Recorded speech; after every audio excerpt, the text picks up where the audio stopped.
This is Patty Bennett with PattyStamps.com. Today I want to share a real quick tip with you for coloring these beautiful wooden elements. They're called Expressions Natural Elements. They're new in the Stampin' Up! Catalog for 2015-2016. And I was making these fun cards. You can see that I've got them colored here. And they look kind of dark. They almost look like cherry cobbler, but they're actually Watermelon Wonder that I colored them with. So I wanted to give you just a couple tips and show you how I did that. Here I have a couple more of them colored. This one is in Pear Pizzazz and this one is in Daffodil Delight.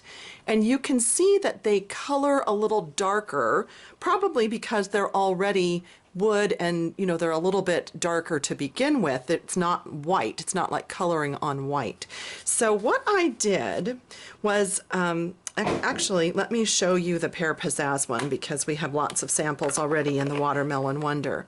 So I just opened up my ink pad and I took the little wooden element and I put it down right on top of the ink pad, but instead of pushing with my fingers because I figured I would get all inky, I looked up and on my table over here I had this bag from taking off of, I think it was an embossing folder or a Thinlit or something. I had unwrapped it and I thought, let's just use that.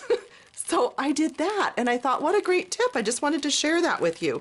So I'm just gently pushing. I'm getting the ink onto the wood. And so now, of course, there's ink on here. So just be careful. Don't set that down on your project or something.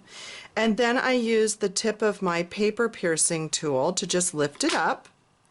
And look how gorgeous. It's just all colored. No mess. Isn't that easy? Now this was Pear Pizzazz, and you can see that that's fairly dark. That's almost like an old olive, really close to mossy meadow. So if you want to get a lighter color, definitely start with something quite light, or instead of smushing it onto the ink pad, you might also want to use your sponge and just dab that onto your ink pad and then onto your wooden element. You could also do a sponge dauber. Or if you wanted it pretty intense, you could take one of the markers, Stampin' Write markers, and color on there. So lots of different options for coloring. I just thought this was beautiful and very easy. If you don't have an extra cello bag laying around, you could always use one of the Stampin' Up! Cello bags or clear translucent envelopes. Or go grab a piece of waxed paper or cellophane, cello wrap or something, saran wrap from your kitchen. You could always do that. And I'm not sure if you watched my video from a few days ago. I was reviewing some of the new products. And one thing that I mentioned was to use the Tombow multi-purpose liquid glue on the back of these. So I just flipped it over and I used this little pointed end, little nice tip, and I put about 4 or 5 dots of glue, just little dots, and then flipped it over and set it down onto my card. I let it dry about 5 minutes, totally dry, very secure, and it'll keep it on there. And if there's a little bit of glue that leaks out, it dries pretty clear, so you're not going to have to worry. But you definitely don't want to put lots of that glue. You don't want it oozing everywhere.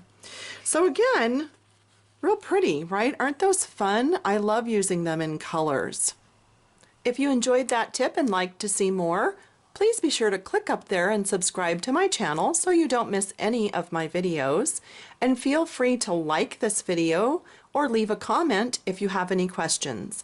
You can shop online for any of these products at PattyStamps.com. Just click the Shop Online button. Thanks. See you soon.